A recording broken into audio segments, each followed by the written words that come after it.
respect for Darius because he's turned his life around and he's a lot bigger than I am too. Darius pretty good people. Thank you, everybody. I'm not really a beach kind of guy, you know. I'm kind of like my dad was, you know. He was like 6'6" and 400 and something pounds. He remind you of Hoss Cartwright, you know. He's just a big giant baby bear, but it was my mother that instilled the wrath and education in the family, and I got a lot of my mother in me.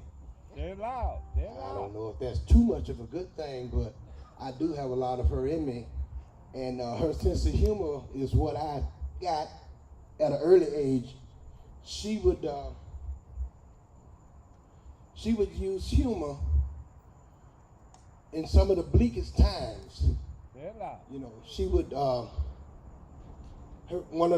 never forget, she would say, baby, you know, every smiling face is not your friend, but every foot in your butt is not your enemy either.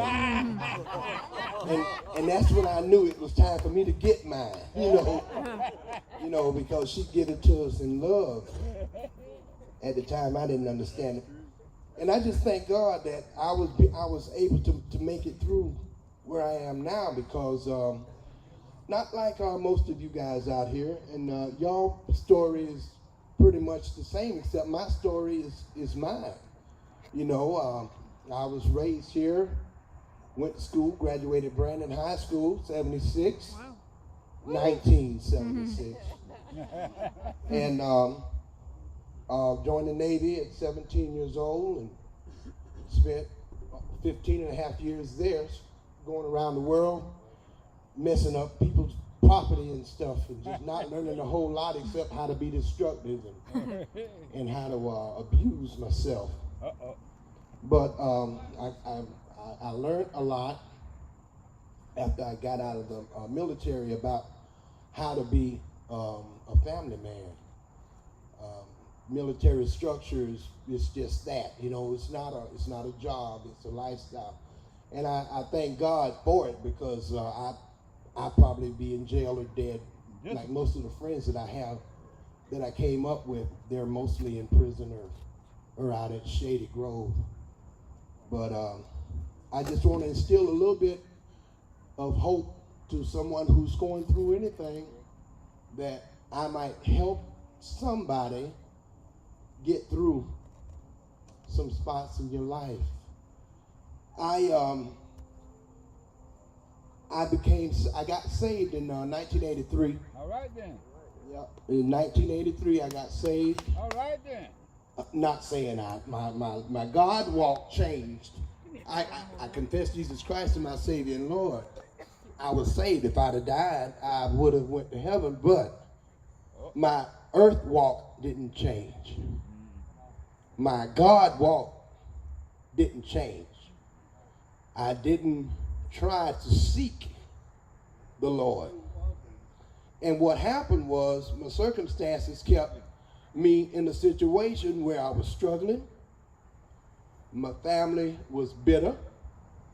My income was more of an outgo than an income.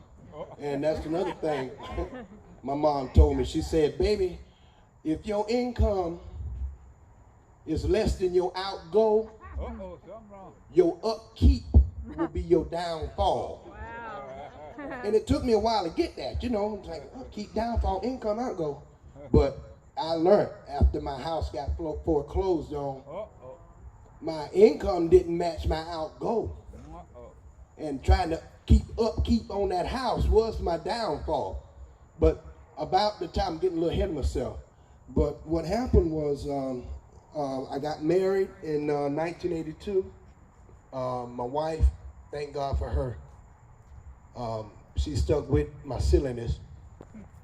And my kids, they didn't have a choice, because they were, pretty much held hostage throughout my turmoil, drinking, I started that at a very early age, around 14, I think. And that was always prevalent.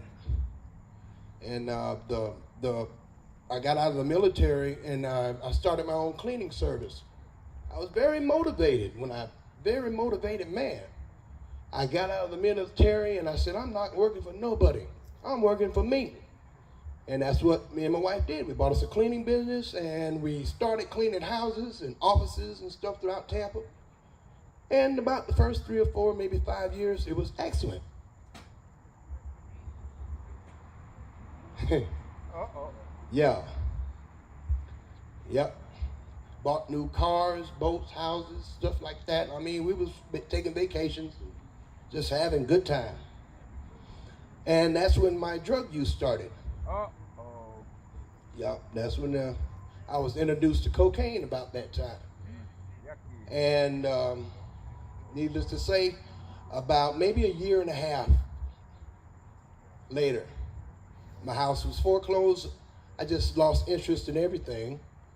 My business just pretty much gave it up. My wife they just had enough of the foolishness, and they got out of town with the little sanity that they had left. And my kids, everybody, and I just became homeless here, right around this, about a mile, 2 miles from this ministry right here. I was walking the street and living in abandoned cars. And I did that for about maybe 2.5 years. And not needless to say, I look at it now, hindsight, because that was my wilderness time. That was my dry time. That was my desert time. That was the time that I had to go out. See, back in them days, back in Jesus' days, Moses, you know, they would get a thought in their mind and they would go out in the wilderness and contemplate something for years before they come back home. Where he been? Oh, he been out thinking. Yeah. 3 years later, he come back. I got an answer. And that's what happened to me. It took me 2.5, 3 years to get that answer. And by the time when I did come back, I came back through these doors right here. All right then. All right. Say it When loud. I walked back off the street, I walked right into these gates. Say it loud. Yep. And that was, matter of fact, October, I don't know the exact date, I think it's around October, probably the 18th or somewhere in there would be my 1 year anniversary here at this ministry. All right then. And all praise due to God, because it's not me. I'm telling you right now, people, it's he that lives in us that gives us the power. It's not us, because we're dirty rags. We don't know what we're doing. I'm telling you. But I want to give you a little insight here about where my head was during the time that I keep a little journal. Where my head was during the time of I call it reconstruction. All right then. Reconstructing myself. I sit and just meditate on the Lord. I still do that every morning between about 5 and 6 o'clock. I get my cup of coffee and I go out and sit on the porch when it's cool. And, you know, it's not noisy and nobody's out. And I just sit out and meditate with the Lord. And that's my time that I spend. And I highly recommend that. But here's a little something that I wrote while I was in reconstruction time.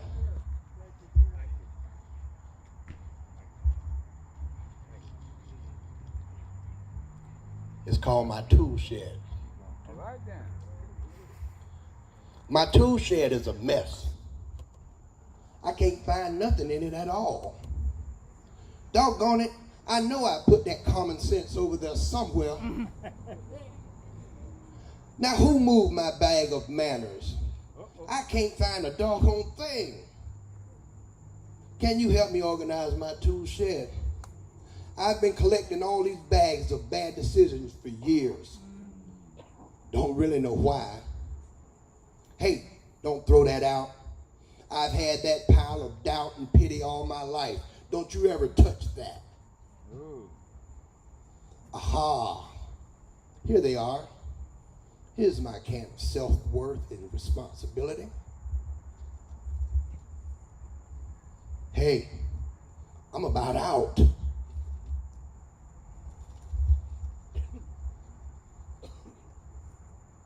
And I really need to get rid of all this blame piled up over there. But where would I put it? I know what I'll do. I'll just give it all to God and turn it all over to Him.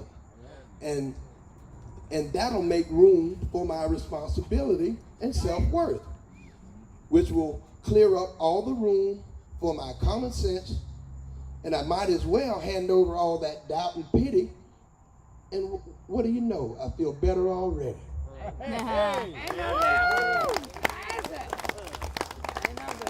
See, that's where I was at. It was just so much mess up here in my mind that sometimes, I just had to write stuff down in order to kind of keep up with myself. I go back and read it, but I don't want to take up too much time, but I just want to let everybody know, get out of yourself. Forget about yourself. Start helping somebody else. Do something for someone. And I'm telling you right now, your life will change. Amen. Good. Forget about yourself. God bless you. You do something good for someone. And don't tell nobody else you did it either. Oh, no. Do it and shut up. Don't even tell them. Don't tell nobody you did it. That's hard. Trust me. It's hard not wanting to brag on yourself. Oh, I did this and I did that. Look what I did. Do it and hush and just let them have the blessing. And I'm telling you, your life will change. I am a work in progress, but I am in progress. And that's what counts. That's right. We got to stay in progress. Before I leave you, I just want to let you know one other little thing my mom told me. She said, baby. She said, being in a relationship is like being in quicksand. Hey, what? Yeah, being in a relationship is like being in quicksand. You got a better chance of surviving than if you don't struggle. All right, okay. Thank y'all. I really appreciate y'all. Way to go, Darius.